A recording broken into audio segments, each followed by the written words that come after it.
Welcome to the Cashflow Ninja, the podcast sharing how to create and grow income streams and manage, multiply, and protect your wealth in the new economy. Are you tired of trading your time for money? Do you desire freedom today instead of retirement in 10, 20, or 30 years? I'm MC Laubscher, and this is the Cashflow Ninja. Hello, Cashflow Ninjas. MC Laubscher here, and welcome to another episode of the Cashflow Ninja. I have a great show for you today. In today's show, we're going to look at the real history of the Federal Reserve Bank. My guest in this episode is G. Edward Griffin. I was honored to do an episode with him in 2016 about the Federal Reserve System. It was originally published as episode 25.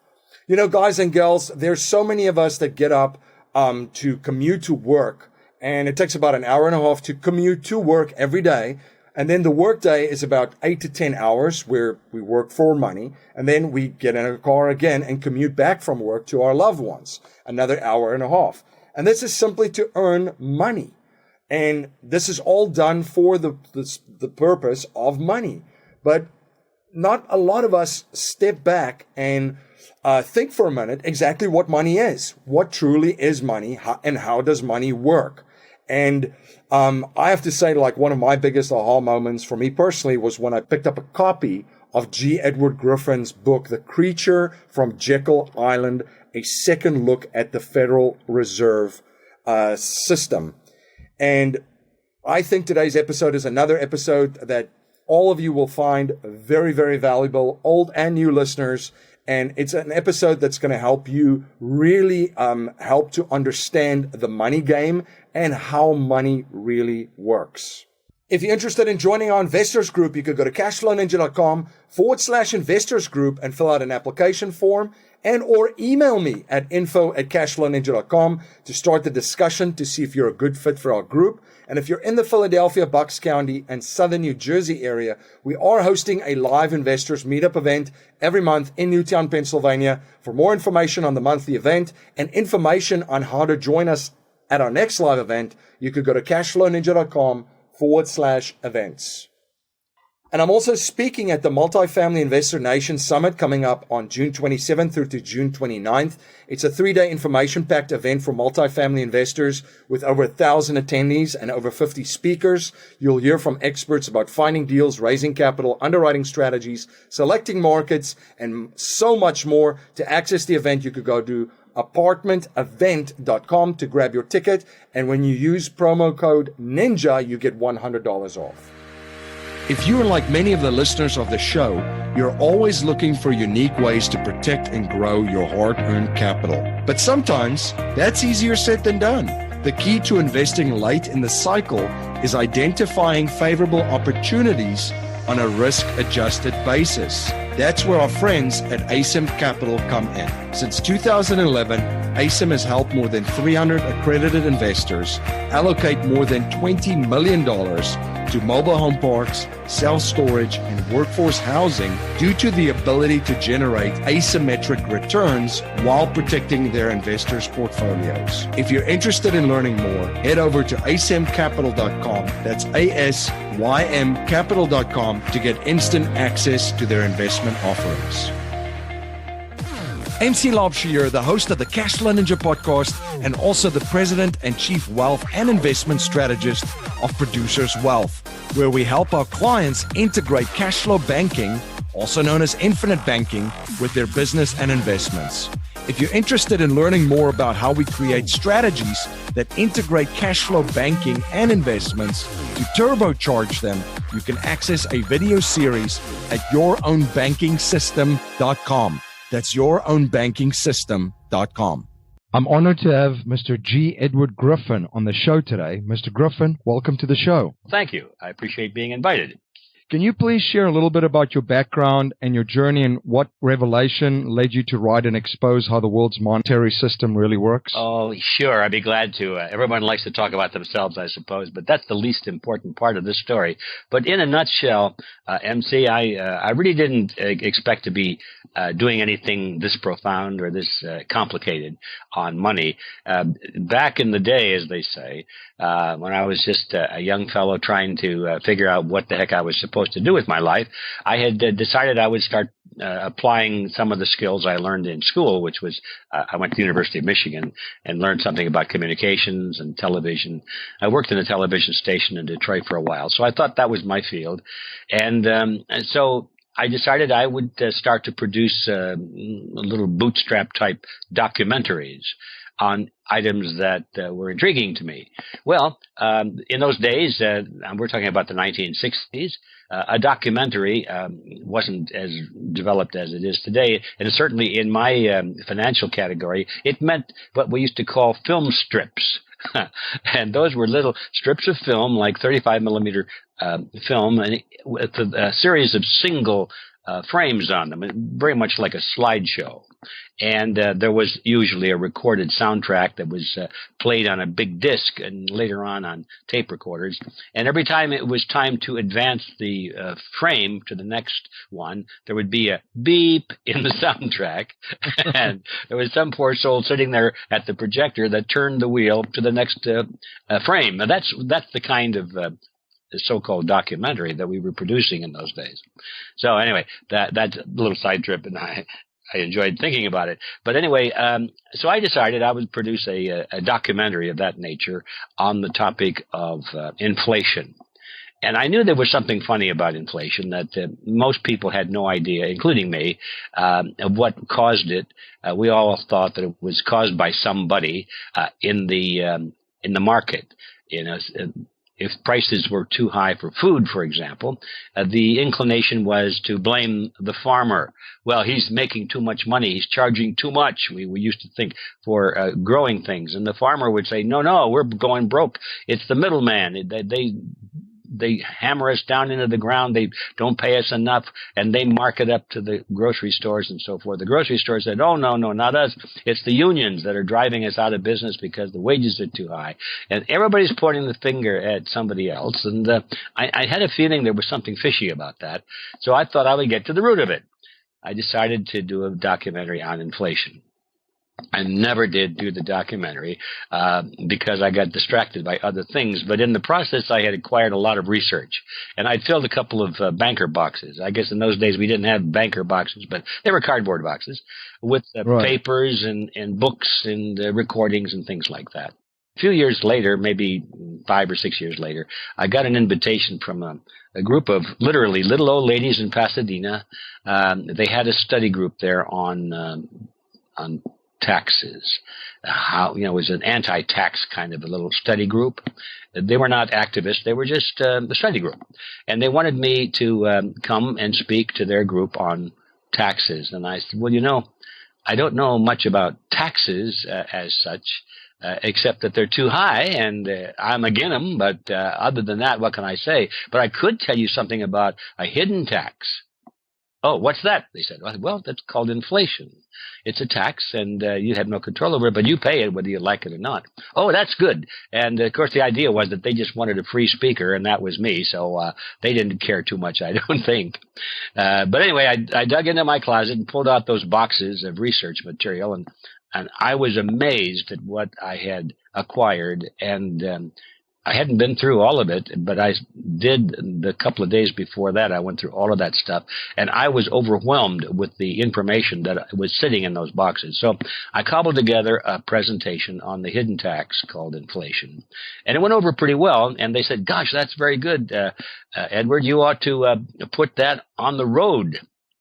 Well, that's always a mistake to tell a guy that he has got something good and ought to put it on the road, because chances are he will put it on the road, which is what I did. And that evolved into a series of one-day seminars, actually, called A Crash Course on Money. Very highly received. I was happy about that, and I felt I was imparting some valuable information. And but then it dawned on me in the question and answer period after these seminars, people were asking me very specific questions relating to the real market. They wanted to know what I thought they should do. These little old ladies, not only in Pasadena, but all over, would come up and they say, I'm a widow and I've got this nice little nest egg, but it's highly leveraged. I'm in debt, but I own some income producing property. Should I sell my property and get out of debt and put all my money into gold? Or specific questions like that, and I realized I was a fraud because I had no idea what they should do. All I knew was what caused inflation. So I stopped giving the seminars, and I enrolled in a course, and I got a CFP designation, a Certified Financial Planner designation, not because I wanted to become a financial planner, which I never did. It was not my intent. But I thought that would be a good way for me to get up to speed on the real world of markets and investments so I could talk intelligently to these people. So I did that. And then that was the beginning of a 7-year project to write the book.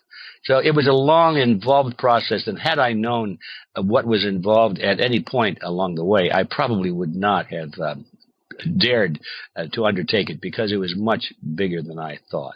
So it's like so many projects, MC, with everyone, I think, you just wander into something and you have no idea where the path is going to take you, and you'd be afraid to do it if you knew where it was going. But once you're there, you're very happy that you did. So true. And Mr. Griffin, in your book, you lifted the veil on the Federal Reserve Bank and what it really is. Can you give my listeners an overview of the Federal Reserve, what it is not, and how it was established and conceived? That's the core of the topic, the historical side of it anyway, and it's fascinating.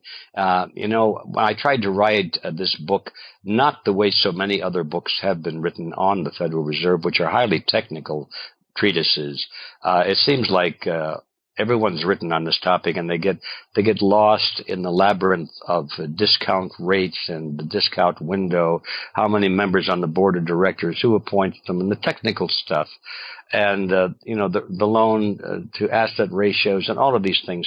And I didn't see the topic that way. I saw it as a whodunit.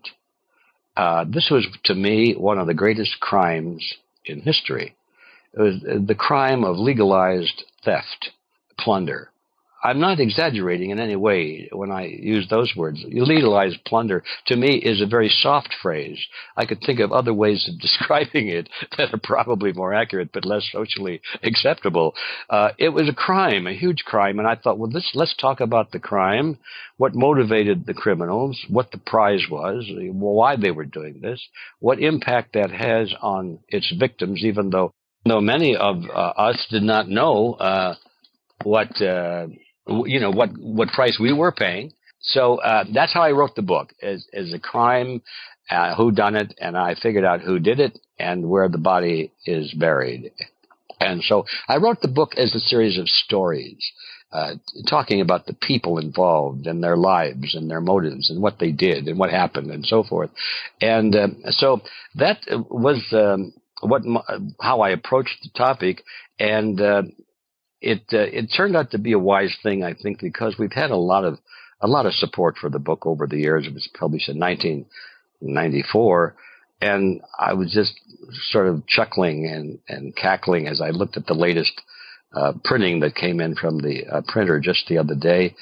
MC, it's up to the 40th printing now. And it is fantastic because I thought when I finished this thing, oh my gosh, what have I done? I had a garage full of books I'd taken my last dime to buy. And I turned to my wife and I said, Pat, what have we done? We have a garage full of books and nobody's going to know about it, or if they knew about it, they wouldn't care to read it. So anyway, that turned out to be fortunate. But anyway, so when I say it's a crime, let me get into specifics. First of all, the question you raised is, what is the Federal Reserve? When I started down this project, like everyone else, I thought the Federal Reserve was a government agency. Well, it turns out it's not a government agency. It's they call it the Federal Reserve, but it's about as federal as Federal Express. And they have the word reserve on it, and there are no meaningful reserves anywhere in the system. It's all leveraged. Little tiny reserves don't amount to a hill of beans, and they just literally create money out of nothing with no reserves behind it, except, well, there is a very important reserve, but it's not a financial reserve. It's a political reserve. See, what the Federal Reserve is a cartel. It's no different than a banana cartel or an oil cartel, peanut cartel. It just happens to be a banking cartel. And cartels always have a problem, and that is how to enforce participation. They have to enforce that its members obey the rules of the cartel. Now, sure, there are stories, and I'm sure they're real, that they do have, underground illegal ways of enforcing cartel agreements. Guido shows up and, beats you up if you don't do what you're supposed to do, or the assassins show up and all that sort of thing. We read about those things in history books, and I believe they really happen. But the cartels don't rely so much on that as a means of enforcement of their regulation, because everybody has to agree, for example, to fix the same price on their product or that kind of thing. And it may be in the case of oil, for example, that, let's say, Mexico is needing money. The government is so deeply indebted, it needs money, so it will lower its price of oil in order to grab more of the market and get more cash flow. In other words, it starts to act like a free market operation instead of a cartel. And how in the heck are you going to enforce that Mexico charge a certain fixed rate for its oil? You can't do it. That's always a problem with cartels. So the preferred method is to get the government involved.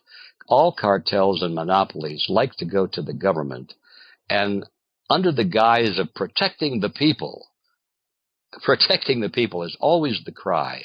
They get the politicians to pass laws to fix the rates and to use the power of government to enforce the rules of the cartel. Now, in that way, once you do that, all the members of the cartel have to agree, or they're breaking the law, and now the government sends the police in.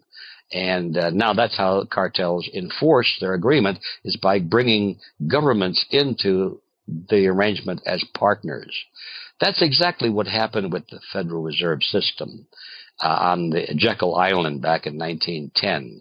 Jekyll Island is a small private island off the coast of Georgia, or it was private in those days. It was owned by a small group of billionaires from New York, people like John D. Rockefeller and J.P. Morgan's group and things like that.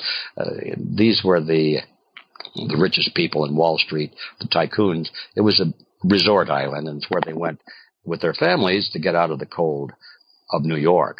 So they went to Jekyll Island back in 1910, and they created this cartel. And that's exactly what they did. They decided, they said to each other, basically, gentlemen, we are competitors. They represented the biggest banks and financial interests of the United States and also of the world. They brought in the Rothschilds, for example. There were several people there who were representatives of the Rothschilds, just for example. So these are the biggest financial dynasties of the world, and certainly of the United States. And when they got to Jekyll Island, they sat around a table and they said, basically, gentlemen, we are competitors, but let's stop competing. This is the new enlightened age. Let's get together. Let's form an association. Let's not call it a cartel. Let's just call it an association. And in fact, let's call it the Federal Reserve System.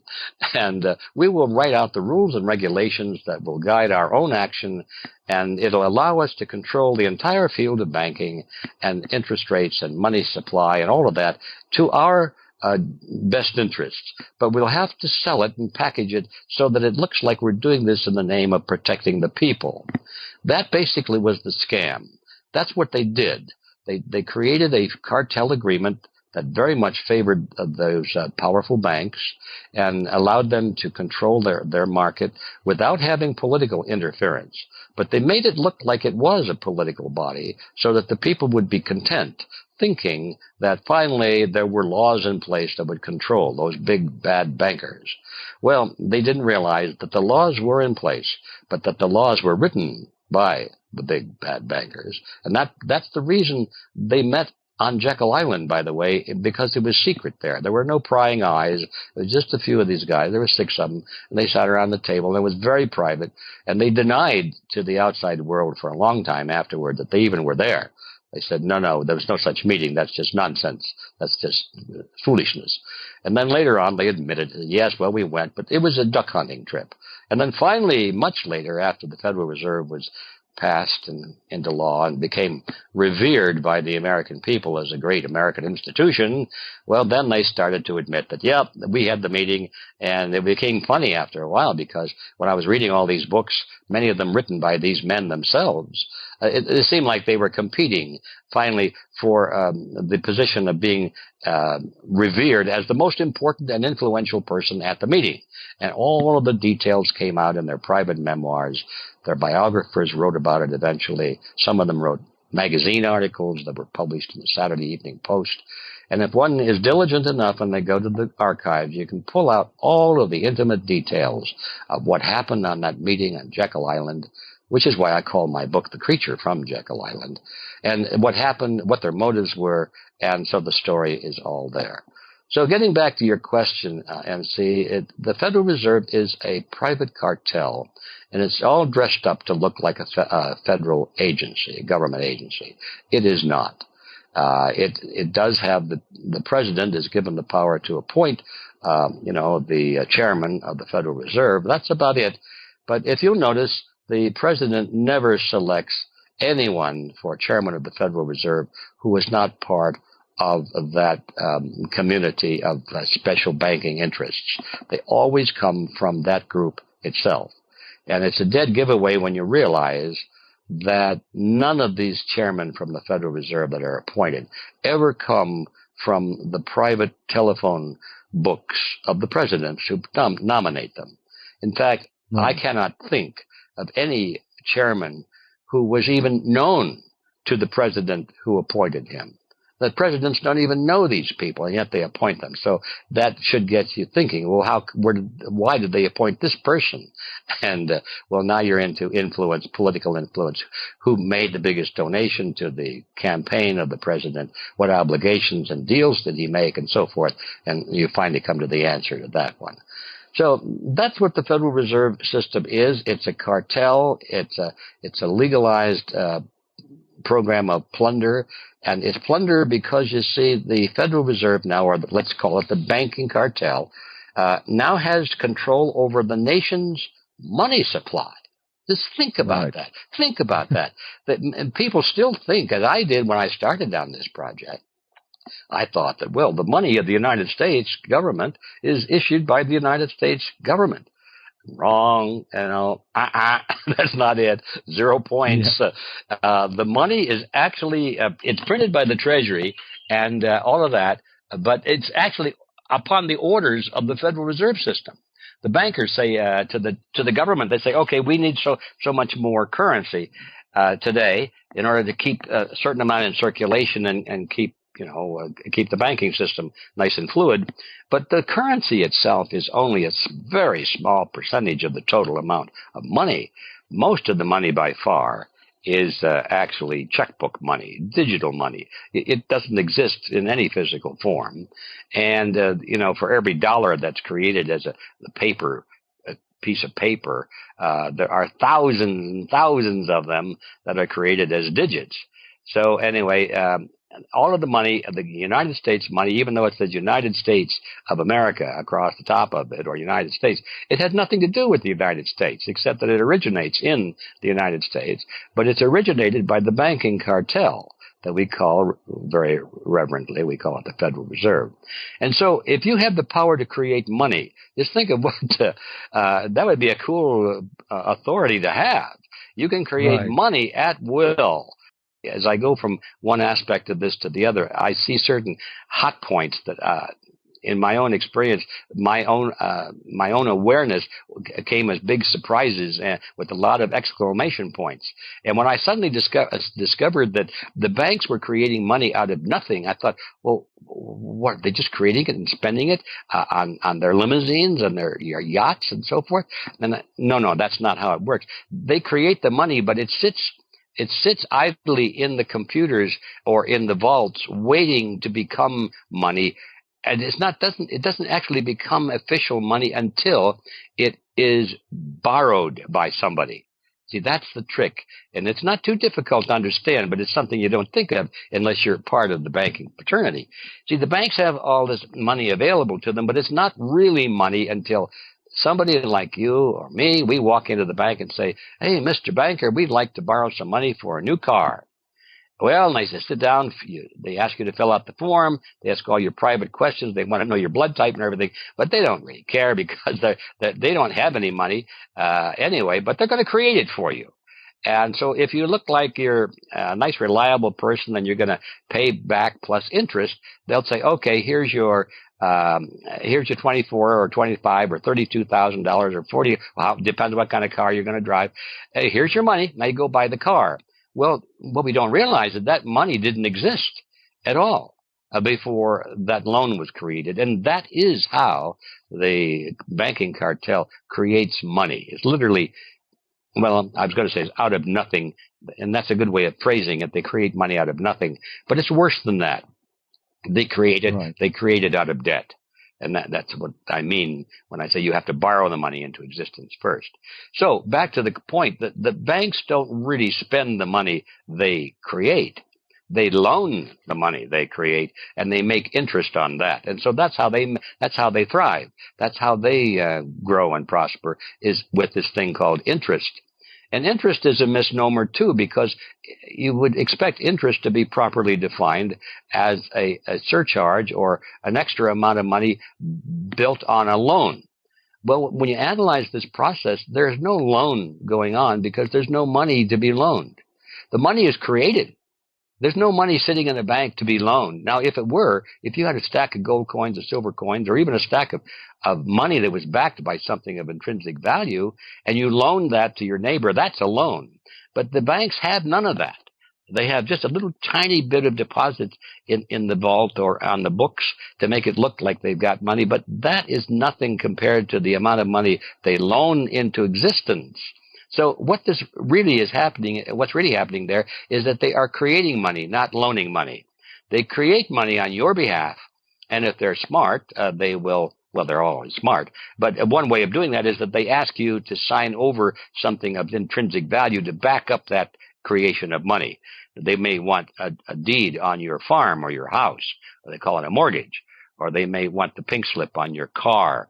So if you don't pay the interest that you promise, they get your marbles. So they don't put anything into the deal except a promise. You know, they're the mechanics, let's put it this way. They create the money out of nothing, and if you don't pay them back, they get your house. That's an interesting thing right there. Very interesting, yeah. So anyway, all of these things are what I learned, and so many more about the banking cartel. And when you come to the end of this discovery, you find out that when I use the phrase that this is legalized plunder, that probably is the greatest understatement of the century. Since 1971, there's no more gold backing of any money, so then money just became debt, as you eloquently explained. Yes, that's true. And even before 1971, it was pretty much that way. The ratio of gold or silver to back the American currency has always been weak, although it was strong compared to the rest of the world. And so we thought it was backed by gold and silver. And the question is, to what extent was it backed? And the answer, surprisingly, is, well, not very much. But at least it had some. And over the years, that ratio kept diminishing to the point where, you know, first it was like 40%, and then 30%, and 10%, and then 5%, and finally 0%. And so, yeah, we're completely on a fiat money basis now. You're listening to the Cashflow Ninja, the show helping people all over the world create monthly cash flow and achieve freedom today, not in 10, 20, 30, and or 40 years. This is the show where cash is not king, but cash flow is king. We will be right back after a word from our sponsors. My friend Dave Zook says you can be conventional or you can be wealthy. Pick one. Dave and his team at The Real Asset Investor have syndicated many successful real estate and ATM projects over the last decade. Now his team has an exclusive opportunity for investors in the coal space. Do you want to be part of an energy project that takes conventional coal and cleans it up by extracting liquids while releasing almost zero emissions? The sale of these liquids can produce strong double-digit cash flow and aggressive tax benefits against ordinary income, all while using America's #1 most plentiful resource in a responsible, efficient manner. Now that's non-conventional. For more information on this exclusive opportunity, you can visit therealassetinvestor.com or contact the Real Asset Investor team at info@therealassetinvestor.com. Are you having a hard time finding great investment properties? Unfortunately, the best deals are rarely found locally. Successful investing begins with the right properties in the right markets. Norada Real Estate provides everything you need to invest in the best deals across the United States. Our simple, proven system will help you create real wealth and passive monthly cash flow. Learn how to find the best deals by downloading your free copy of The Ultimate Guide to Passive Real Estate Investing at noradarealestate.com. That's NORADA realestate.com. You're listening to The Cashflow Ninja, the show helping people all over the world create monthly cash flow and achieve freedom today, not in 10, 20, 30, and or 40 years. This is the show where cash is not king, but cash flow is king. Now let's return to our interview. The other thing that I found really interesting, too, was the Federal Reserve Act was signed into law in 1913 that established the Federal Reserve Bank. And then at that same time, the year the federal income tax was implemented. Can you talk about how these two go hand in hand and the true goal of the income tax? Well, yes. That is a very interesting topic, and I have never really pursued it very much because I don't know of any way to document my suspicions. In all of my research, I have never found any evidence, hard evidence, in the writings of the people who were creating the Federal Reserve and the income tax. And as an aside on that one, I should say they were the same people. The same politicians, the same bankers, the same little cabal, as I like to call them. I think it's an accurate description. The same cabal was instrumental in promoting both of those pieces of legislation. And I've studied their works extensively, and I've never found any written evidence by them to confirm the suspicions that I have and many others who write about this. The suspicion is that the whole purpose of the income tax was to fuel the Federal Reserve. And I just don't find any evidence of that. But I do find plenty of evidence to show that the income tax, first of all, I say what it is not. And they do write about this one. The income tax is not to generate income for the government, believe it or not. The income tax, according in fact, the fellow whose the name escapes me at the moment, but he was the chairman of the Federal Reserve, one of the regional banks, and after World War II, he was in charge of a commission that devised the withholding system of income tax in America, and he wrote a very erudite essay. It was published in a banking magazine. This is shortly after World War II now. And he said in plain language, he said, the purpose of the income tax is not to raise revenue. And I thought, what? I thought that's what it was all about. He says, no, right. No. He said, let's look. And he was speaking to bankers now. So he was saying basically, gentlemen, look, let's be realistic. Now that we have the Federal Reserve System in place, we can generate all of the money we need for the federal government simply by creating it out of nothing.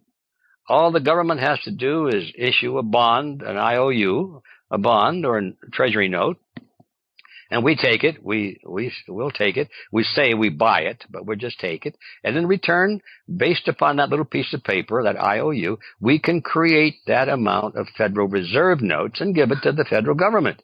In other words, the Federal Reserve serves as a mechanic, a technician for converting those bonds into spendable money. And that's the function they serve. So he said, basically, look, the federal government can get all of the money it needs. All we have to do is just create it for them if they'll just give us a piece of paper that says IOU on it or bond. And because we saw that happen recently after the crash of 2008.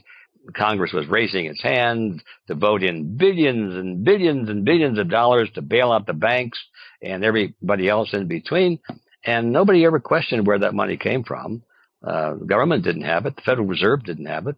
But Congress was legalizing it for the Federal Reserve simply to create it out of nothing. And there it was. It flooded into the economy. And that's how it works. So, yeah. That it's amazing. So nobody ever questions the need for backing it with anything anymore. This is legalized plunder because when they create that money out of nothing, these billions and billions of dollars flood into the economy, and they start bidding against the other billions and billions of dollars that are already out there. Now, the supply of goods and services didn't increase at all. It's just the supply of money increased. And it would be just like sitting around a game of Monopoly, and all the players are sitting there. And, you know, let's say that Marvin's Gardens is selling for $200 or $300, and we're bidding, but we have limited amount of money, so we can't bid any higher than $200 or $300. But now supposing somebody comes in and dumps a whole stack of new Monopoly paper money on the board and divides it up among everybody. Now everybody's got more money. But there are no more Marvin's Gardens on the board, so all of a sudden the price of Marvin's Gardens goes up from $200 to $400. But nothing else has changed. It's just the quantity of these numbers. So in the real world, that's exactly how it happens. The money supply increases, and so suddenly everybody has more money. It may take a little time for it to trickle down. Some people are at the trough a lot sooner, and they do much better. Government always does better than the people at the bottom. And the government contractors do very well. They're in the middle, and all of the people who are friends of the politicians always get these grants. They do very well. Everybody that's working indirectly for the government, educational systems, for example, they do well because they're up at the trough earlier. But by the time it trickles down to you and me and the guys who are working at the assembly line, and wherever they're working, by that time we get the money and we say, oh boy, we just got a pay increase. But we go to the store and we find out that before we got there with our extra money, prices have already jumped up because the sellers have figured out that there's more money out there. The point is that the process that this triggers is called inflation, and inflation is merely the plundering of the savings of the citizens, because they're working like crazy to save money, but by the time they get around to spending it, its purchasing power has declined.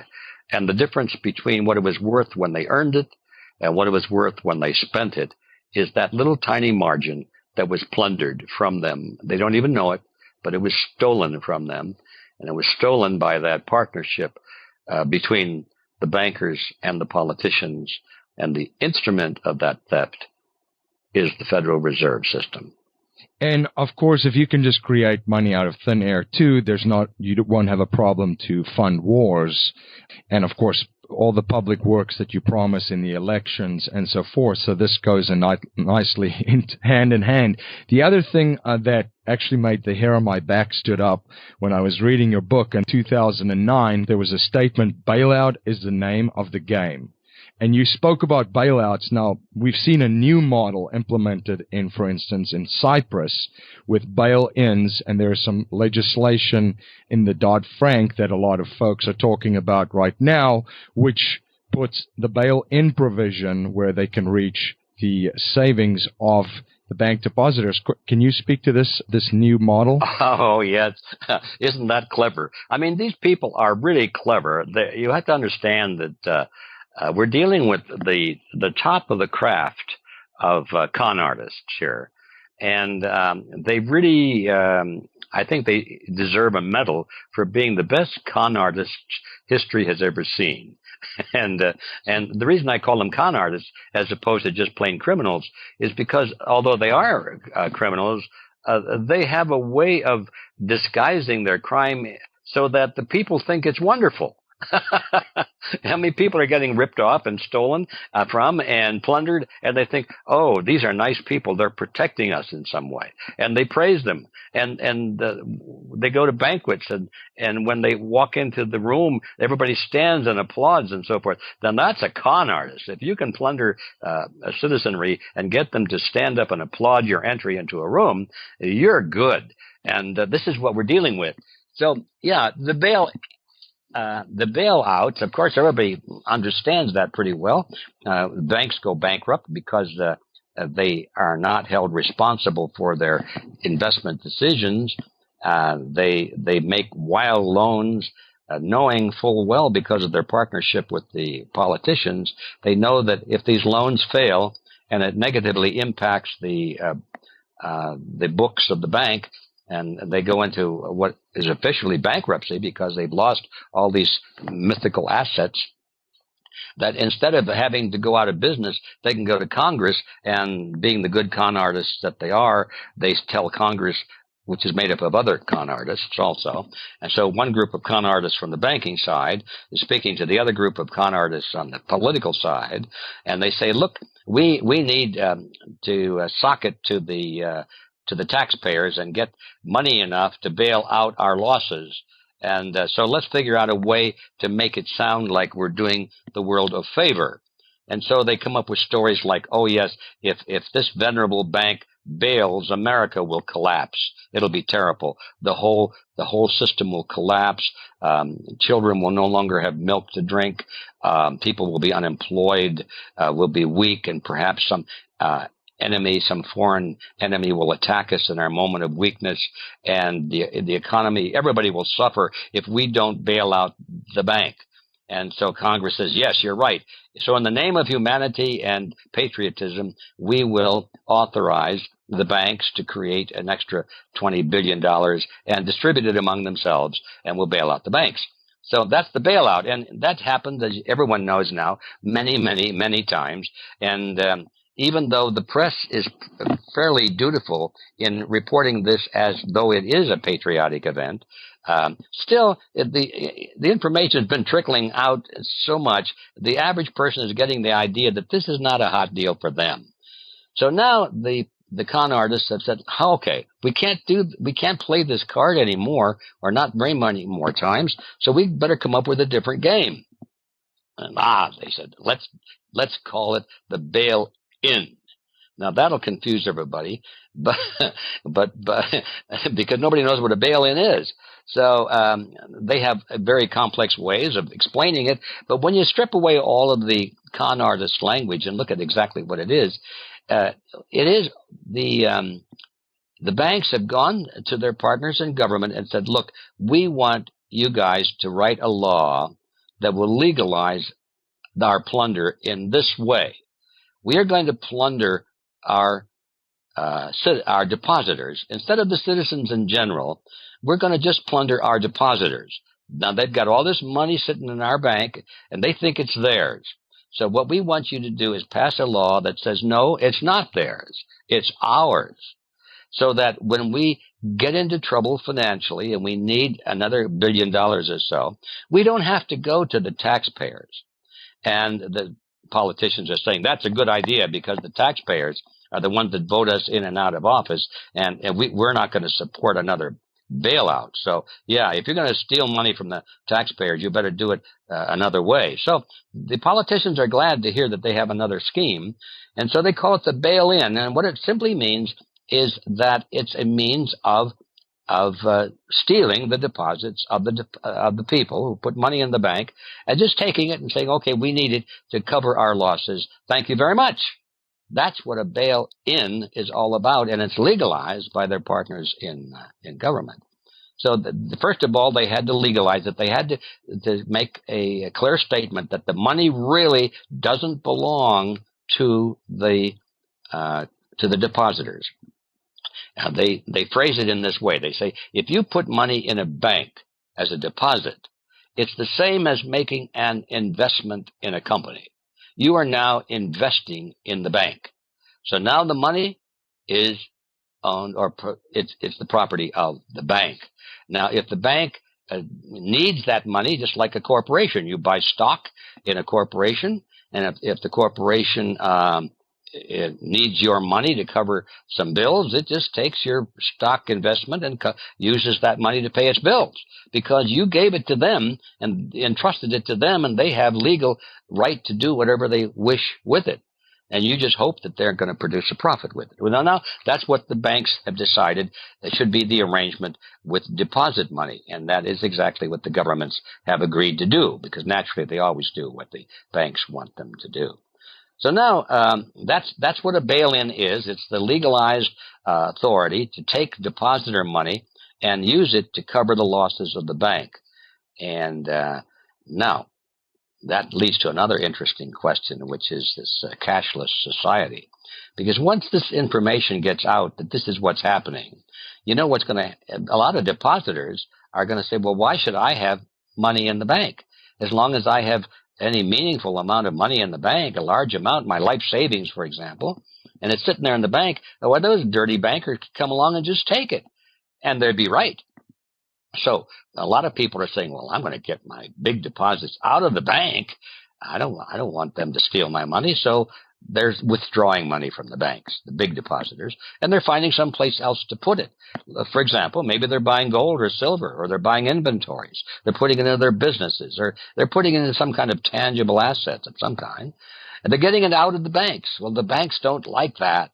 And so now the next push is to get their buddies in politics to pass more laws to outlaw cash.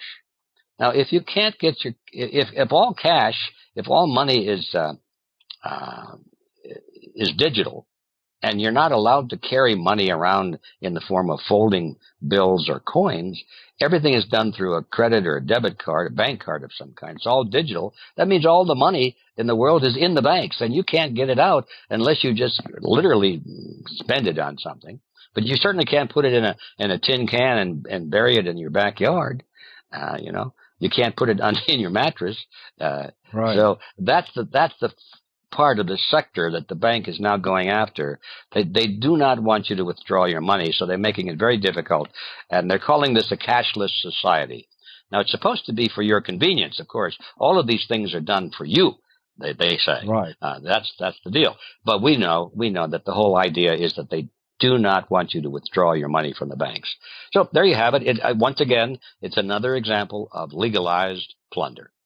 Now, Mr. Griffin, you've done fantastic work in identifying and explaining the source of the problems we have today, and you're also very active in offering solutions, such as the work that you're doing with Freedom Force International. Can you talk a little bit about Freedom Force International and tell my listeners more about it? Oh, yes, I would love to do that, because I'm a firm believer that it's pointless to talk about all these problems, although they're interesting and it's important that we know about them. But unless we have a solution, unless we have a fix, then it's just kind of a waste of time, isn't it? It would be better to go and go play and just hope that it doesn't collapse on your watch. And as long as you can enjoy it, and to heck with the next generation and all that sort of thing. No, we got to have a fix for this.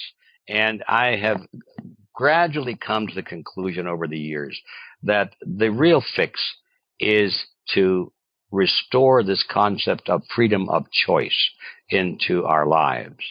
We've been going the other way for almost 100 years.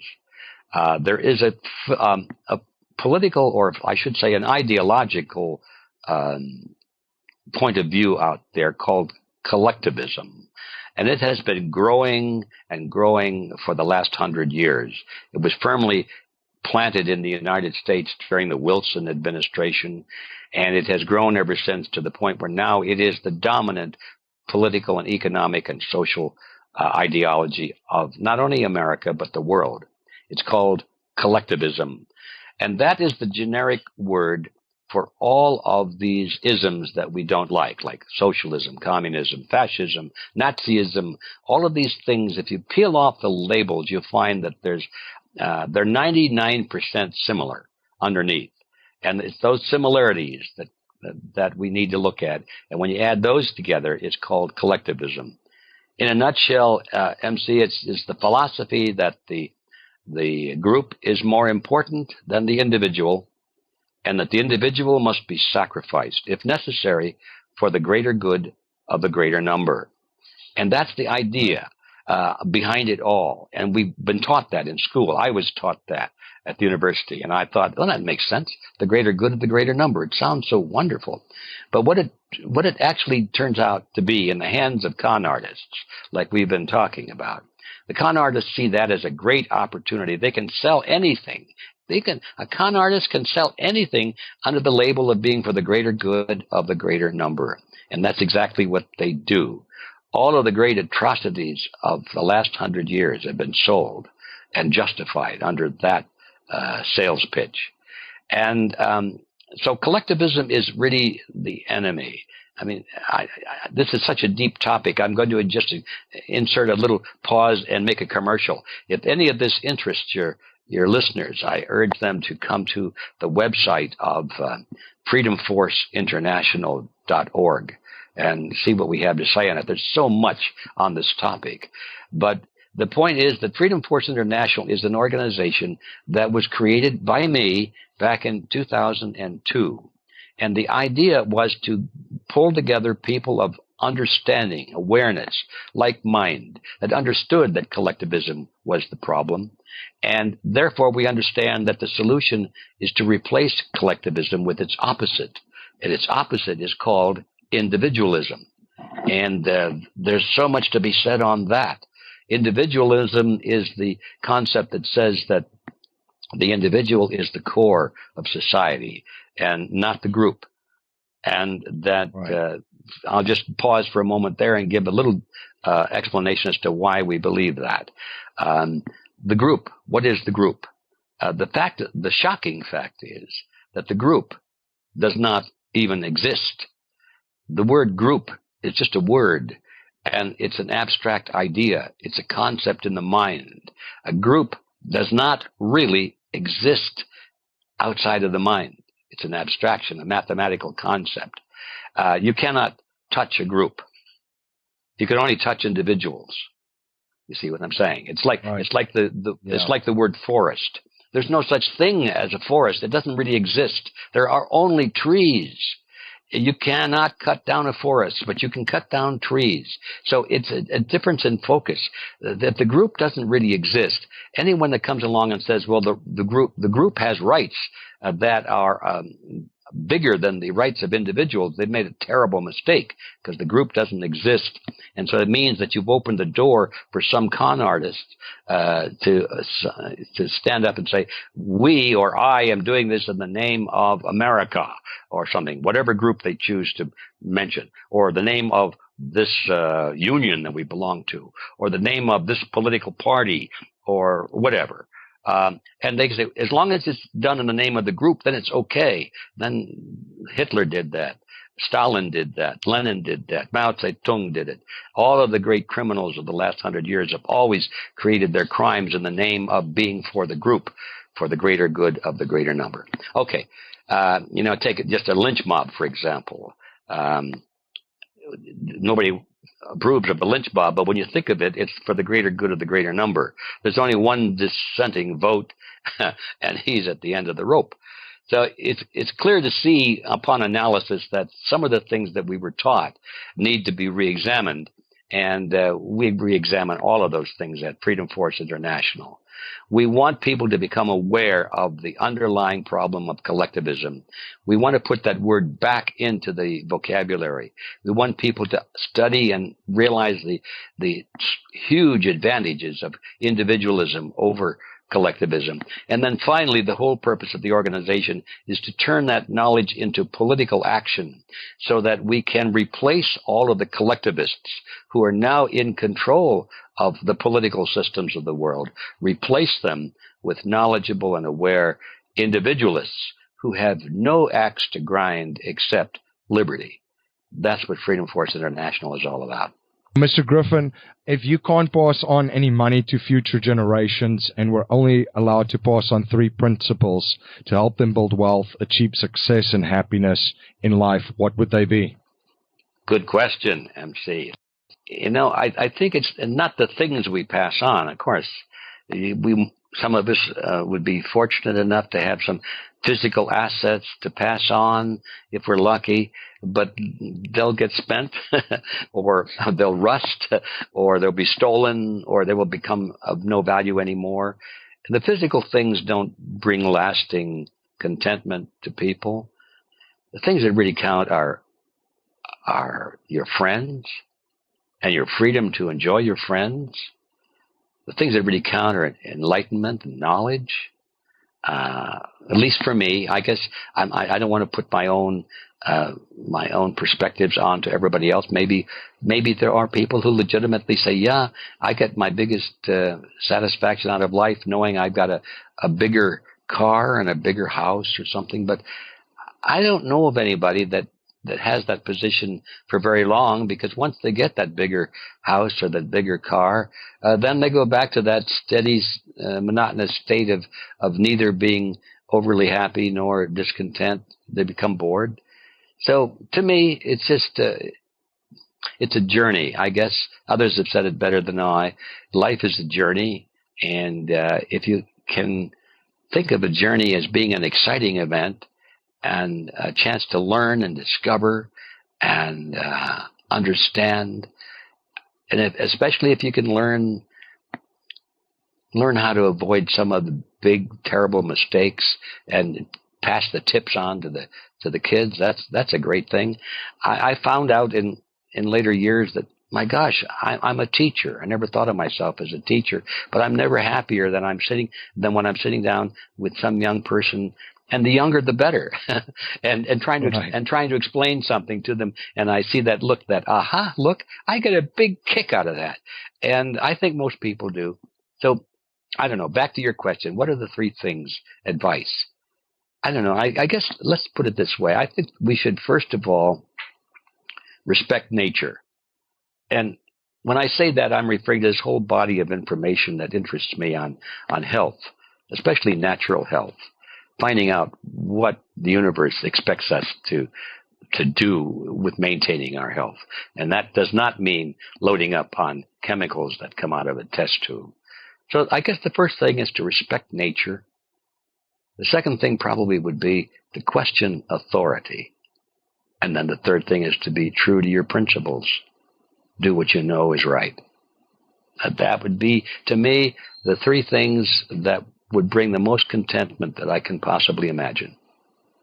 Thank you so much for sharing that. Now, Mr. Griffin, how can my audience learn more about you, your work, Freedom Force International, and keep informed of all the projects that you're involved with? Well, thanks for that. Yeah, we have a cluster of websites.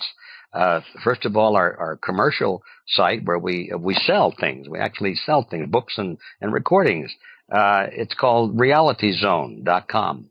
You'll find 100 or more I think they're very important and very enlightening informational products there. That's realityzone.com. And then our think tank is, that's the Freedom Force site, the freedomforceinternational.org. And that's where we have nothing to sell there except ideas and strategies and tactics and, concepts. And that's where we hope that people will get fire in their belly and want to change the world and do something about making this a better place for the future. And that they'll want to come in and join with us in Freedom Force International. And finally, there's a third thing I'd like to mention, just if you want to sort of tippy-toe into all of this and sort of nose around and see what we're really up to, we have a free subscription available to our weekly news service that I personally produce every week, and it's called Need to Know. Need to Know News. So the way you find that is just needtoknow.news, and that'll take you to our current edition, and I hope you'll like that. So that's where you see our view of what's going on in the world, and between those three, I guarantee you there's plenty to do. Mr. Griffin, this was an honor. Thank you so much for coming on the show and sharing your journey and your knowledge just of this topic and providing so much value to my listeners. Thoroughly enjoyed it. It was a pleasure. Well, thank you, MC. I hope I didn't bore anybody, but I'd be glad to continue this anytime. Life settlement investments have allowed financial and banking institutions to not only buy their equity contractually, but also diversify their capital from any economic market, and geopolitical risk. It's been part of the billion-dollar blueprint followed by institutional investors. And if you're an accredited investor, you can also now participate in this vehicle with enormous growth potential. You can watch an informational webinar presented by one of the premier organizations providing life settlement investments, Penumbra Solutions, at cashflowninja.com/life settlements. Thank you again for joining me on the Cashflow Ninja. If you like what you hear and appreciate what we're trying to build here, please subscribe, rate, and write a review for our show on iTunes and share our show with family, friends, and your network. If you're not a subscriber to our newsletter, you can sign up for our newsletter at cashflowninja.com. I want to thank you for spending your most precious resource with me today, your time. Until next time, my friend, live a life of passion and purpose on your terms.